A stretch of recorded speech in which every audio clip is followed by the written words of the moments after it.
Selamat datang di channel YouTube Fernando De Caprio. Channel tempat berkumpulnya orang pintar. Kata orang bijak, orang pintar ketemu dengan orang pintar. Orang pintar tidak akan ketemu dengan orang bebal.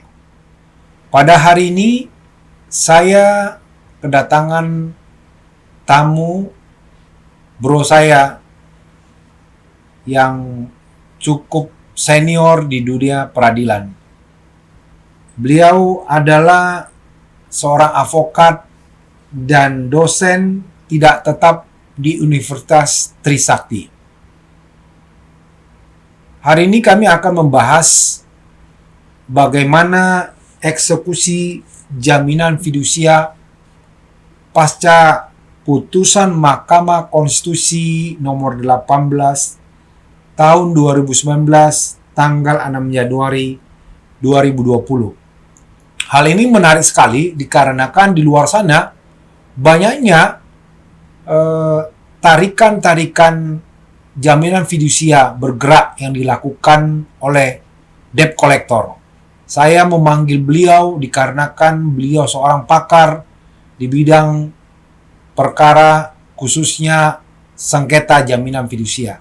Inilah dia bro saya, Dr. Amudi P. Samuelson Sidabutar SHMH. Selamat datang bro. Selamat sore Bro Fernando. Terima kasih telah mengundang saya di sini. Apakah saya maskernya buka dibuka biar gantengnya kelihatan bro. Terima kasih. Selamat sore Bro. Bro, sebelum kita masuk ke topik pembahasan kita, saya mau tahu juga, bro ini berasal dari mana sih? Ya, karena pada umumnya banyak penonton saya yang mau ya saya, tolong dong, Bro Fernando, kalau narasumbernya diperkenalkan dari mana, jangan-jangan tuh dari kampung saya gitu. Baik, selamat sore. Terima kasih Bro Fernando. Terima kasih kesempatan telah mengundang saya di tempat ini. Saya dari Ambarita, persisnya Kabupaten Samosir. Oke. Jadi dari pulau yang disebut sekarang Kepingan Surga. Oh ya, Kepingan Surga, benar-benar ada air terjun itu ya? Betul. Aha. Dikelilingi Danau Toba. Oke. Gitu. Besar di sana, SD, SMP di sana, kemudian SMA-nya di Parapat, kemudian melanjut ke Medan, ya, kemudian ke Jakarta. Oke. Apa yang membuat bro tertarik sehingga terjun ke dunia pengacara? Kalau jawaban jujur, Aha. dari awal memang nggak kebayang jadi pengacara. Oh, gak kebayang.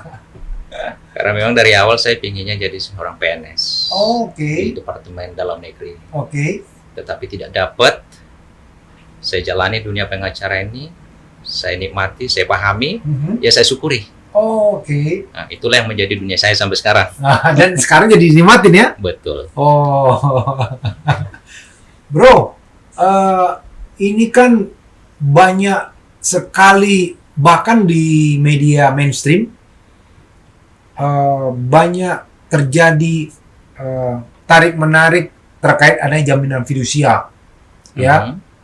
Di luar sana orang nggak ngerti seperti apa sih yang dimaksud dengan jaminan fidusia. Kita kan mau bahas nih jaminan fidusia.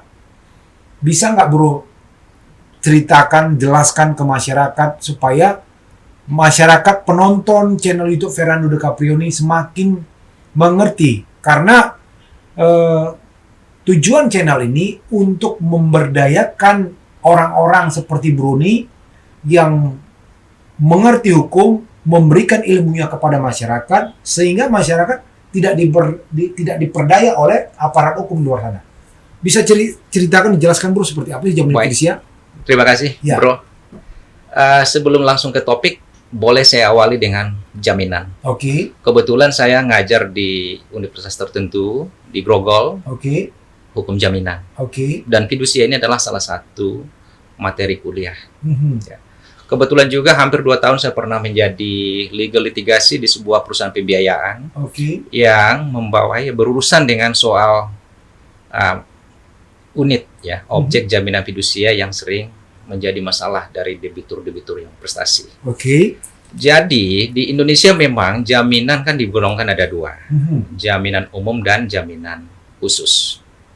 Kalau jaminan itu bersifat perorangan, ya, tidak ada objek ya, sesuatu yang diserahkan kepada kreditur ataupun tidak ada penjamin. Sementara kalau jaminan khusus lahir dari perjanjian dan lahir dari undang-undang. Oke. Yang lahir dari perjanjian itu dibagi dua. Oke. Ada yang bersifat kebendaan dan ada yang bersifat perorangan. Oke. Yang bersifat kebendaan itu salah satunya jaminan fidusia. Oke. Ada gadai, ada hak tanggungan, Mhm. ada risiko gudang sekarang dan hipotek. Oke. Jadi yang menjadi fokus sore ini adalah soal fidusia. Fidusia. Sedangkan jaminan perorangan ada lagi itu soal tanggung renteng, Mhm. bank garansi, dan jaminan baik secara corporate ya, Mhm. maupun secara perorangan.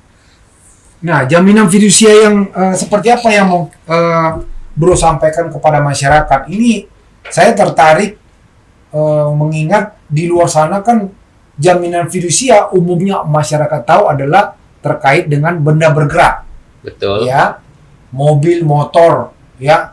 Bahkan terjadi sering sengketa lapor melaporkan adanya tarikan yang dilakukan oleh debt collector, ya. Itu bisa nggak Bro jelaskan jaminan fidusia seperti apa yang mau Bro memberi pencerahan kepada masyarakat? Iya. Jadi, jaminan fidusia sama dengan jaminan kebendaan lain itu memberikan kekhususan, mengingat krediturnya mempunyai hak preferensi. Oke. Ya, kalau di jaminan fidusia itu ada eksekusi, ya, 3 model eksekusi diatur dalam pasal 29 itu.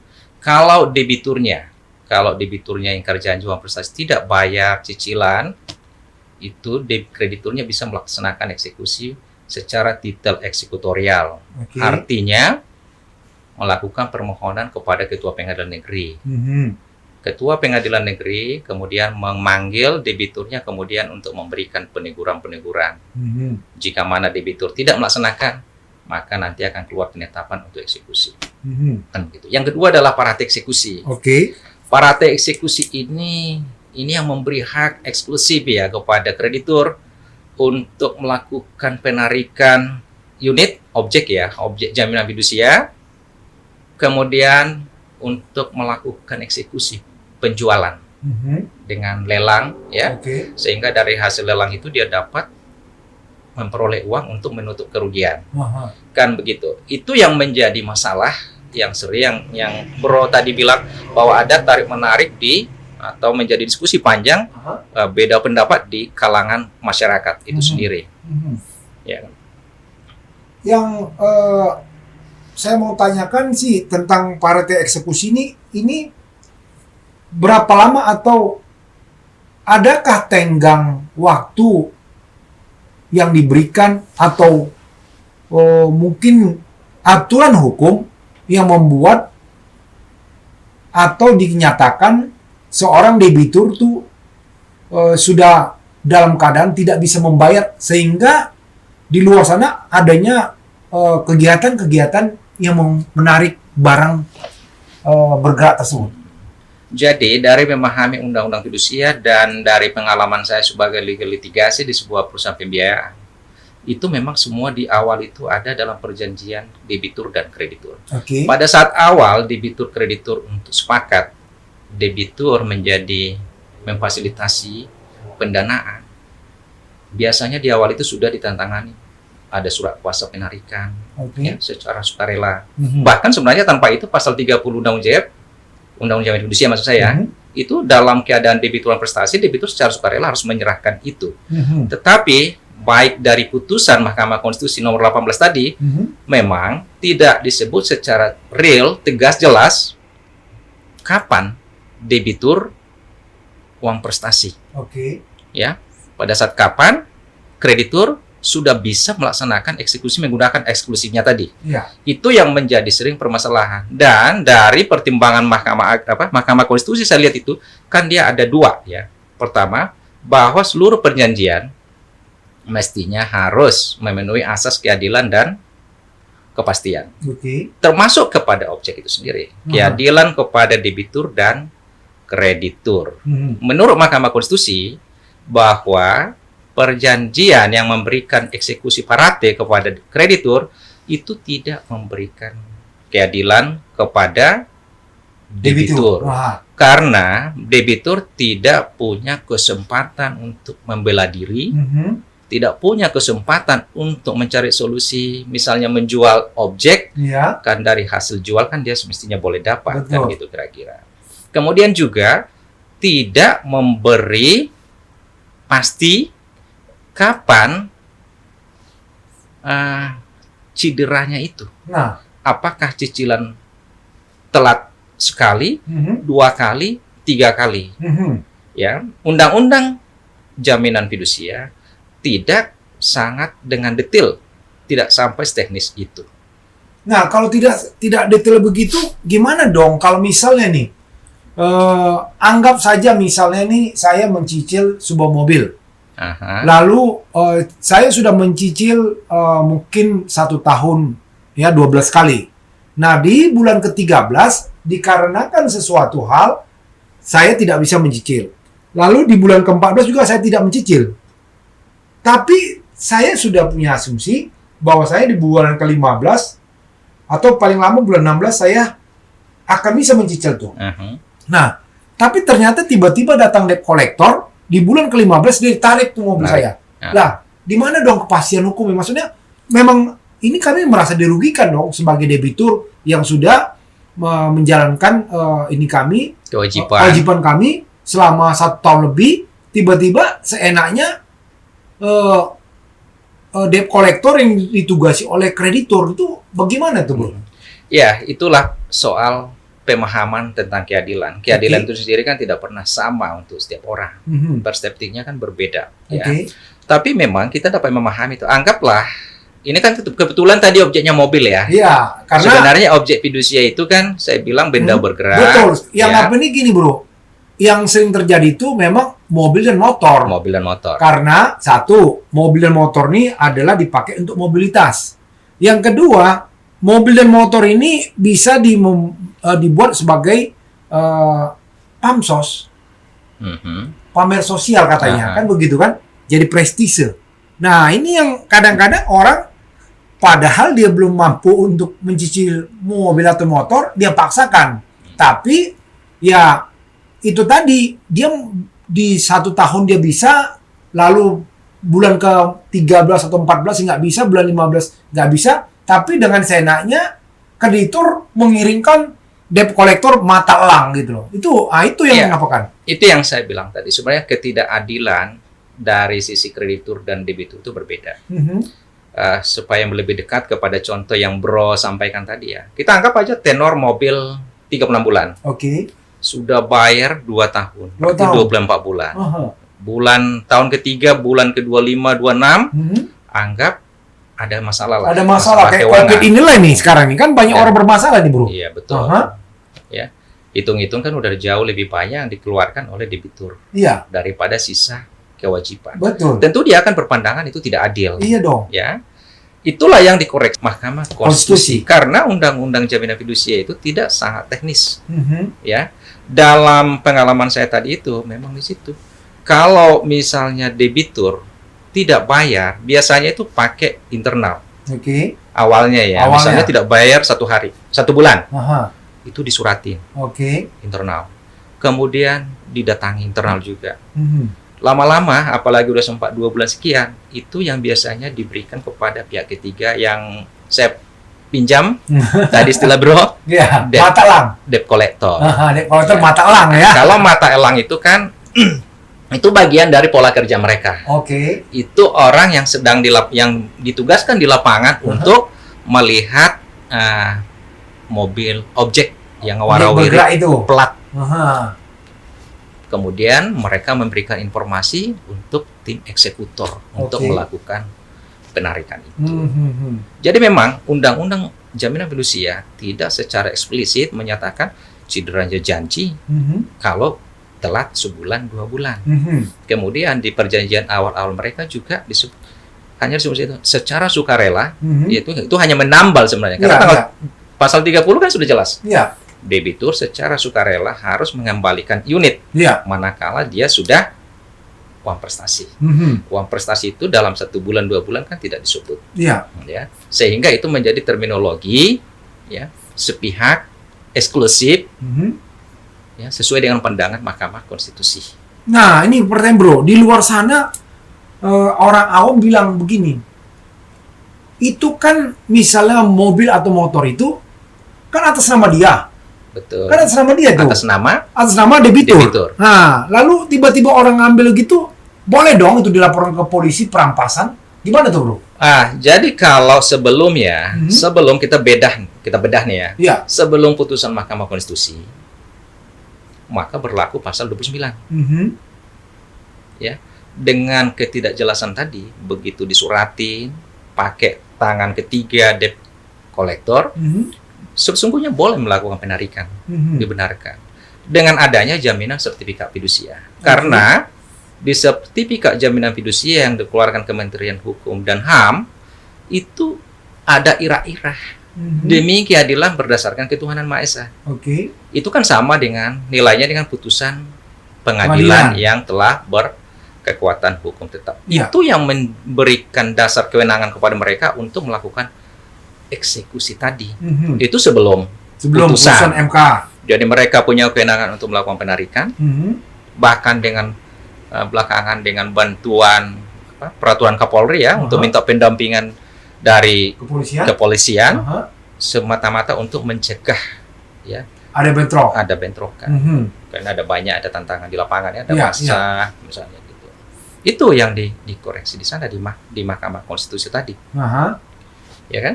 Nah, setelah ada putusan Mahkamah Konstitusi itu nggak boleh lagi dong dia Nah. seenaknya menarik itu. Dengan Sudah dia tidak bisa membayar lebih dari 6 bulan. Iya dong. Betul. Apakah ini juga menjadi celah bagi misalnya nih quote and quote misalnya debitur Debitur. nakal, Hmm. ya kan? Dia mau dia cicil misalnya cuma 3 bulan, 3 bulan, ya kan? Lalu dia nggak mau bayar lagi, biarin. biarin aja 6 bulan segala macam, ya kan? Nah, apakah ini juga menjadi celah juga bagi debitur nakal atau gimana nih bro? Itu yang saya bilang tadi.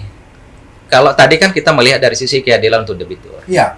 Dari pengalaman saya tadi, hampir 2 tahun, Mhm. saya bisa melihat bahwa perusahaan pembiayaan itu dibiayai dari modal pinjaman. Mhm. Jadi di satu sisi mereka adalah kreditur kepada debitur. Debitur. Tetapi di sisi lain mereka adalah debitur juga. Mhm. Karena dana mereka bisa juga pinjam dari kreditur lain. Oke. Jadi mereka juga bisa menjadi korban debitur. Mhm. Kita anggap lagi, kembali kepada contoh tadi, 36 bulan. Iya. Ya. Debitur hanya bayar 6 bulan. Mhm. Selanjutnya biarin. Ada 2 kemungkinan. Apakah objek terawat dengan baik, Mhm. atau objek bisa raib tidak ketahuan di mana rimbanya, Pak. Ya. Jadi, saya sendiri punya pengalaman dulu itu. Oke. Bahwa unit itu dari luar Jawa Mhm. ikut mendampingi tenaga kita ya, yang khusus melakukan penarikan. Umumnya berhadapan dengan instansi Iya, iya. yang menjadi barang bukti itu. Jadi dua-duanya punya sudut pandang yang berbeda tentang konsep keadilan tadi. Mhm. Bisa dibayangkan Iya. karena perusahaan pembiayaan dihidupi dari sebuah pinjaman, kemudian mereka biaya itu debitur, dan dari selisih bunga mereka mengharapkan membayar gaji, menghidupi perusahaan segala macam. Iya, iya. Kalau satu mobil saja bermasalah, berarti mereka harus nutup berapa mobil yang harus mereka jual tanpa masalah, Iya, iya, iya. ya kan? Rata-rata kan tenornya bisa sampai 3 3, tahun.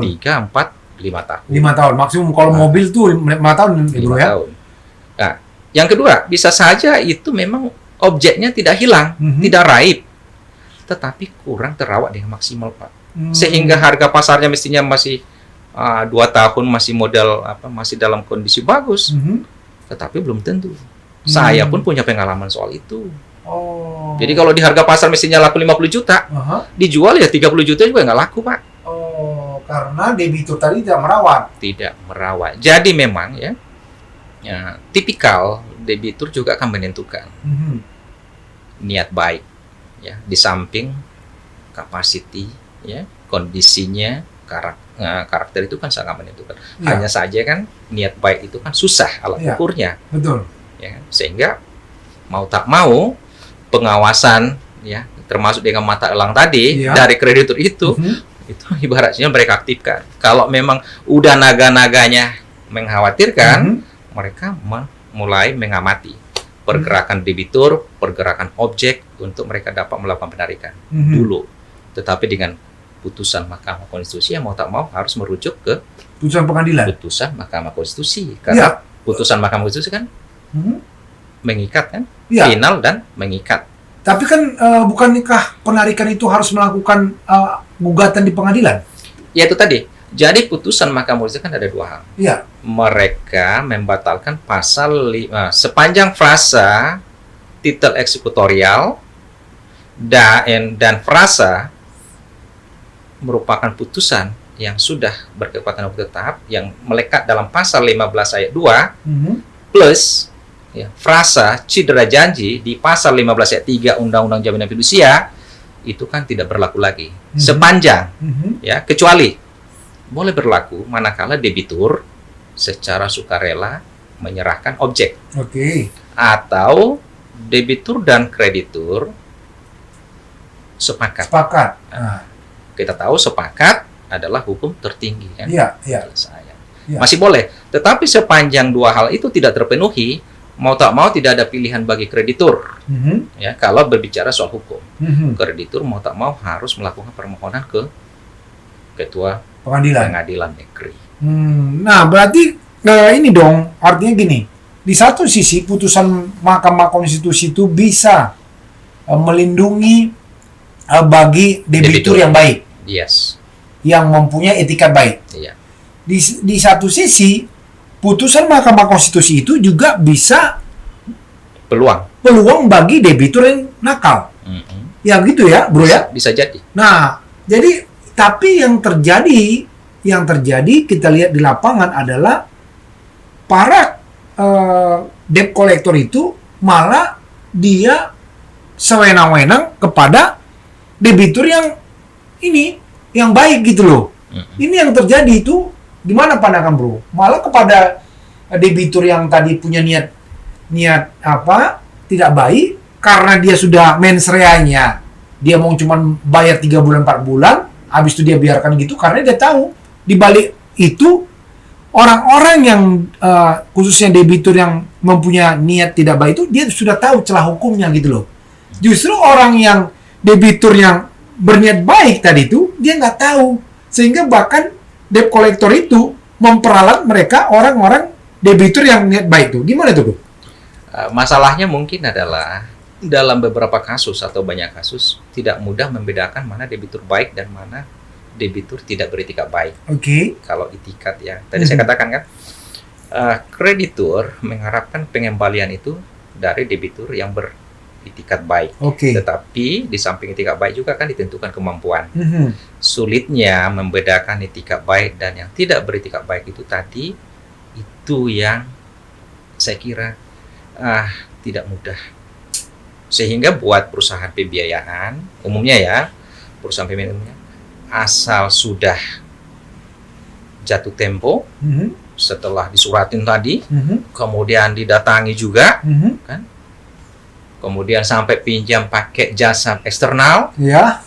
ya sehingga kacamata mereka kan bagaimana menghadirkan unit untuk Ya, bisa ya. dilaksanakan. Mhm. Kan itu sebenarnya. Mhm. Memang mereka harus punya ya, harus dilengkapi dengan pemahaman ya, dengan bisa membedakan atau paling tidak punya naluri lah, Naluri, betul. bahwa pengenalan kan tadi karakter itu ya, Iya, iya. bahwa karakter itu bukan hanya di awal tapi kini juga kan bisa mereka pelajari dari karakter debiturnya, dari tetangga. Mhm. Apalagi sekarang dengan info begini kan Mhm. tidak terlalu sulit untuk melacak keberadaan atau kapasitas karakter seseorang. Mhm. Supaya mereka bisa memang jangan asal udah telat samakan semuanya, Aha. malah tarik, justru nanti malah yang baik menjadi korban memang, yang Iya. selalu berniat baik. Betul. Gitu. Jadi jangan semua dibangun semuanya curiga. Wah, Asal udah telat sikat. Ya kan gitu. yang terjadi di lapangan adalah debitur yang baik justru mereka tidak mengerti dengan hukum, apalagi dengan ada putusan Mahkamah Konstitusi. Kasihan mereka karena waktu itu ada juga saudara saya yang menelpon saya ketika itu ada debt collector datang. Saya bilang debt collectornya, kamu nggak bisa sembarangan menarik itu kendaraan tanpa ada putusan pengadilan. Dia bilang, oh nggak bisa, kami tugaskan. Nah, ini yang ketemu sama debt collector ya kan tidak punya ini maaf nih. Iya. Ya, dia cuma modal otot. Mereka tinggal baca surat aja. Nah, cuma baca surat tapi dia nggak mengerti. Dia tidak dimodali tentang pengetahuan apa kata bro tadi. Iya. Ya kan? Dan kadang-kadang, maaf aja nih bro, kadang-kadang lembaga pembiayaan itu justru kadang-kadang dia tidak mau mengetahui gitu kepada debt collectornya tentang putusan Mahkamah Konstitusi itu. Karena kalau dikasih taunya ini nggak mau jalan. Iya. Justru didiamkan. Itu gimana tuh bro? Ya, itu saya ya kalau pasca putusan Mahkamah Konstitusi apakah itu masih berlanjut? Saya ndak ngikutin banget ya. Oke. Tetapi kalaupun toh itu ada, jelas dari sisi hukum itu jelas melanggar putusan Mahkamah Konstitusi. Iya. Ya kan tadi. Kemudian debt collector lah tadi yang Iya. disebut itu. Mereka kan hanya bekerja dengan surat. Surat itu kan suara manajemen. Oke. Iya kan? Manajemen berarti apa? Pakai kacamata? Oke. Oke. Sepanjang paling juga kebaca apakah debitur itu akan punya potensi untuk melawan. Kan gitu mungkin Dia pertimbangannya. coba-coba lah istilahnya. Ya coba-coba bisa saja kan. Kalau nih debiturnya nggak ngerti ditarik ya kan? Tarik. Kalau Bisa. nggak, kalau ngerti dilawan ya udah mundur kan gitu ya. Jangan-jangan jadi kajian mereka jangan-jangan bukan undang-undang. Kajian mereka adalah soal perspektif pemahaman debitur, lingkungan debitur. Kalau sekiranya debiturnya ini aman diambil, ya atau tidak ada kehebohan perlawanan dari massa, bisa saja diambil. Oke. Kan bisa ya. Sebab kalau udah bicara hukum, dia mau kuat, mau lemah, mau ngerti hukum, mau tidak ngerti hukum, harus ke sana. Kita yang ngerti hukum. Iya. Manajemen kan tahu hukum. Iya. Persoalannya kenapa kalau udah tahu hukum tapi kok masih tidak 100% melaksanakan Iya. Mahkamah Konstitusi. Berarti kan tadi orientasi tadi. Kalau semua dilaksanakan hukum, mungkin buat mereka itulah tadi itu. Karena memang putusan Mahkamah Konstitusi itu kan bukan nikmat, bukan berita baik buat kalangan dunia usaha dan perbankannya. pembiayaan. Oke. Ya kan? Itu kan alat kemudahan buat mereka. Iya. Meskipun sebenarnya sebelum putusan Mahkamah Konstitusi sudah ada semacam diskusi panjang sebenarnya di kalangan dunia hukum ya. Oke. Putusan pengadilan pun eksekusinya kan butuh campur tangan pengadilan. Iya, betul. Tapi ini bukan putusan pengadilan, tetapi hanya dengan sebuah sertifikat jaminan, lalu eksekusinya tidak butuh Putusan pengadilan. pengadilan. Pengadilan. Kan gitu kira-kira nih. Iya. Jadi sebenarnya kan ini sesuatu angin segar, kan iklim segar yang diberikan kepada dunia usaha. Iya. Ya kan? Dunia pembiayaan. Sekarang dengan putusan haknya eksklusif mereka kan dikooptasi. Iya. Karena mengharapkan kesepakatan dengan debitur setelah tidak bayar, bro, itu tidak mudah. Iya. Tidak mudah, bro. Kalau dia debitur yang baik mungkin ya udahlah ambillah, kalau bisa dijual nanti ada sisanya bagikan sama saya gitu ya. Itu dalam beberapa hal terjadi. Ya, debitur yang jujur, yang baik, yang berniat baik. Tetapi jangan saya bilang tadi ya, yang dibilang bro, jangan kebaikan mereka malah dimanfaatin toh. Iya, ini yang Persoalannya kan kasihan. kebaikan mereka, niat jujur mereka dimanfaatin oleh kreditur. Bisa dicari solusi. Itu namanya kalau kita dengarkan ada re-leasing. Kan jual balik tuh. Iya. Jadi apalagi misalnya dari tenor 36 itu udah bayar 24 bulan. Udah lebih berapa banyak? Iya. Tinggal setahun. Sangat mudah, kita yakin itu untuk mencari pembeli baru. Ya dong, Iya, untuk melunasi yang 12. Untuk dia bisa paling tidak uangnya debitur itu bisa dikembalikan. Iya, bisa kembali ke seberapa lah, nggak Iya, utuh lah kan? betul. Karena anggap aja sebagian anggap uang sewa mobil, Iya. kayak kira-kira begitu. Iya. Tetapi tidak menjadi nol. Kehilangan harapan untuk memiliki udah depan mata, depan harapan hilang. Ya kan? Untuk yang tidak beretikat baik itu tadi mungkin tidak peduli, Tak peduli ya. tidak peduli. Malah dimanfaatkan celah putus MK nih ya. Malah dimanfaatkan. Bahkan dari pengalaman saya, sekitar puja-purnya, saya pernah mendampingi debt collector tadi. Bonyok, Pak. Iya. Bonyok. Bonyok. Bonyok siapa? Tukang tariknya. Bonyok. Nggak usah sebutlah di Iya. polsek di Jabodetabek tuh. Saya Bonyok dibuat sama debitur. Bukan. Iya, ya pihak debitur lah. Iya. Masa. Oh. Apalagi dengan sekarang. Kita tahu lah kan banyak kumpulan sekarang. Iya. Belum lagi yang ada kops kan. Tidak Betul. mudah itu. Bisa. Sehingga makanya keadilan itu mestinya untuk dua-duanya. Iya, Walaupun iya. tidak mudah untuk membuat keadilan yang sungguh-sungguh merata. Tidak mudah juga kita mengetahui mana etikat baik, yang beretikat baik, Iya. sungguh-sungguh, mana yang kita ragukan etikat Betul. baik. Ya, jadi penonton channel YouTube Fernando DiCaprio ya,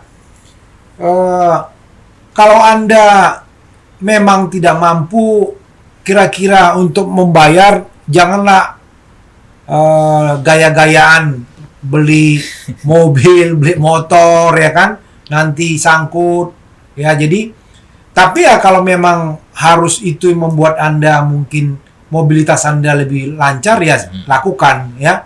Tapi seperti tadi kata bro saya, Dr. Amudi Sidabutar, ya pasca putusan MK itu memang tidak gampang itu perusahaan pembiayaan untuk menarik ya. Tapi ini kepada para debitur yang baik ya, kalau Anda memang sangkut setelah Anda membiayain selama waktu yang cukup lama, tapi Anda tidak bisa membiayainya, Anda bisa melakukan negosiasi atau mengacu kepada putusan MK nomor 18 tahun 2019. Kalau Anda butuh ini di backup oleh seorang pengacara yang mengerti jaminan fidusia, khususnya tadi partai eksekusi, ini bro saya nih, Dr. Amudi Sidabutar. Ini ahlinya ya, yang mobil Anda ditarik-tarik sama debt collector, silakan hubungi beliau. Tinggal nanti bikin di kolom komentar, saya butuh Dr. Amudi karena ini mobil saya mau ditarik. Nah, saya akan ini kan gitu loh. Ya, jadi channel kita ini memberdayakan para pengacara yang memang expert di bidangnya. Ya. Berbagi ilmu kepada masyarakat di sana supaya masyarakat juga tidak dibodohi, tidak diperdaya oleh aparat hukum. Bahkan tadi seperti kata bro saya, mungkin adanya oknum-oknum tertentu yang memanfaatkan surat tugas ya, padahal surat tugas itu harusnya tuh mengacu kepada putusan Mahkamah Konstitusi tadi. Bro, seperti apa yang harusnya dilakukan oleh perusahaan pembiayaan jikalau misalnya adanya permohonan dari debitur terkait dengan kemacetan yang dialaminya setelah dia membayar beberapa lama, khususnya ini kepada debitur yang baik. Ya, kalau saya sih melihatnya harus dari hulu ya. Oke. Tapi memang akibatnya mungkin saja investasi itu tidak sekencang yang diinginkan ya. Di awal itu harus lebih detail ya, lebih teliti untuk survei soal kepantasan seorang debitur tadi. Oke. Apakah dia memang sudah waktunya, kemampuannya dari sisi kebutuhannya, karakternya bagaimana ya, untuk menggolkan suatu permohonan dari calon debitur itu. kalau sudah berjalan, ini pasca sudah berjalan, itu tadi yang kita bilang, semestinya kreditur harus punya pemahaman ya, dengan data-data awal dan kemudian mempelajari berikutnya. Harus punya keyakinan, harus punya bedah ya, alat bedah untuk lihat apakah ini memang sungguh-sungguh debitur yang Baik.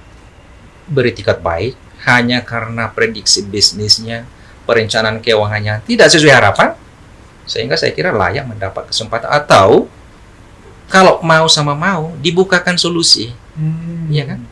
Jangan sampai misalnya uang yang sudah dibayar, apalagi udah bayar lebih banyak daripada sisa kewajiban, ya, bagaimanapun bisa dicari solusi, Pak. Oke. Ada calon ya leasing ulang, Releasing ya. releasing, cari banyak, mereka bisa tahu kok itu, ya kan? Yang kedua, untuk yang non etika baik tadi, ya kalaulah misalnya langsung dipersonalkan, nggak apa-apa, tetap prosedur lah, suratin itu, harus dijalankan itu ya. Walaupun itu memang yang saya paham dan saya lihat itu pasti sudah dilakukan. Tetapi juga jika menemukan yang debitur yang begitu tadi yang katakan tidak beretikat baik, ya mau tak mau kan harus merujuk ke putusan MK. Sebab kalau tidak, mereka berarti sudah melakukan tindakan melawan hukum, extra legal dong, ya kan? Itu saya kira pilihannya tidak bisa lain, karena memang ya putusan MK itu final dan mengikat. Mengikat ya. Iya. Oke ya. Jadi itulah dia sudah dijelaskan oleh bro saya Dr. Amudi Sidaputar terkait dengan apa yang selama ini dikhawatirkan oleh para debitur yang sudah melakukan pembayaran, khususnya kepada debitur yang beretikat baik. Ya, kalau misalnya para penonton kami di luar sana mau lagi membahas terkait jaminan fidusia yang lain, ya ini bro saya ini ahlinya. Saya panggil beliau karena beliau ahlinya di khususnya jaminan fidusia. Ya, tolong nanti dibuat di ini kolom komentar, akan saya undang lagi beliau ya, supaya bisa mencerahkan, memberi lagi ilmu-ilmunya kepada kita semua yang ada di sini ya. Bro, di akhir sesi saya akan membagikan quote ya. Dia quote-nya bilang hari ini begini, ini terkait dengan jaminan fidusia ya, jaminan fidusia, karena orang tuh banyak mau mencicil mobil dan motor tadi bukan menjadi kebutuhan tapi keinginan ya, menjadi pamer sosial.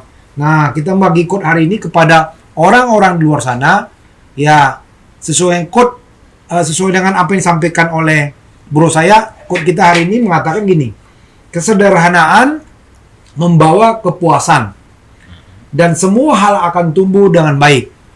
Dalam ketiadaan akan sesuatu yang berantakan dan rumit. Jadi kalau Anda memang bukan untuk kebutuhan, jangan Anda leasing lah di luar sana, mau motor, mobil, mau gaya-gayaan ya.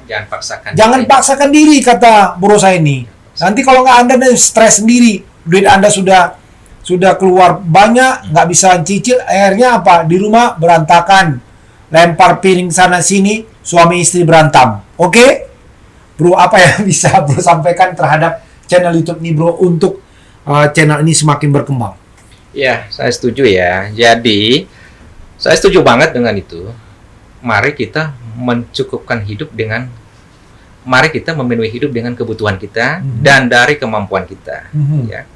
Jangan terlalu membuat sesuatu itu yang terbawa suasana banget, padahal belum atau masih jauh dari kemampuan dan kebutuhan kita.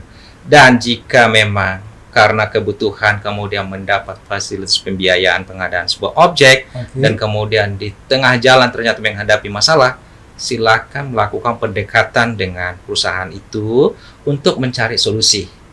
Ya, karena saya pikir dengan cara pendekatan yang baik, perusahaan pembiayaan juga bisa saja akan melihat itu sebagai keseriusan dan sama-sama mencari solusi, sehingga dengan demikian uang yang udah terlanjur kita keluarkan tidak menjadi raib semuanya. Tidak sia-sia ya? Tidak sia-sia. Nah, itu yang dikatakan bro saya. Untuk channel ini gimana ke depannya bro supaya lebih ini ya bro? Ada bisa masukan? Saya kalau supaya lebih bunyi ya, kita mau melihat bagaimana praktek ya dari sisi perusahaan pembiayaan. Oke. Barangkali layak diundang ke sini bagaimana praktek yang mereka lakukan ya Oke. setelah putusan itu terhadap apakah efeknya terhadap penjualan mempengaruhi tidak kepada penjualan. Oke. Kemudian apakah terhadap debitur yang uang prestasi Mhm. masih sama pemberlakuannya sebelum putusan, Oh. ataukah oke. apa mereka sudah benar-benar mengikut putusan melakukan permohonan ke ketua pengadilan. Oke. Nah, Saya ini kira- masukan luar biasa nih. Nanti akan ini berasa masukan dari bro saya akan mengundang nanti perusahaan pembiayaan ya. Perusahaan pembiayaan saya akan undang juga nanti para ini ya, perusahaan-perusahaan ini ya, penagih ya supaya berimbang apa yang dikatakan tadi Bro Amudi. Oke bro, terima kasih banget sudah datang ke channel YouTube saya. Kita juga dibatasi dengan waktu oleh produser saya. Ya mudah-mudahan bro nanti berkenan lagi untuk menyampaikan ini pada sesi berikutnya. Tetap semangat dan jaga kesehatan ya bro. Terima kasih, bro. Oke, thank you bro. Thank you, bro.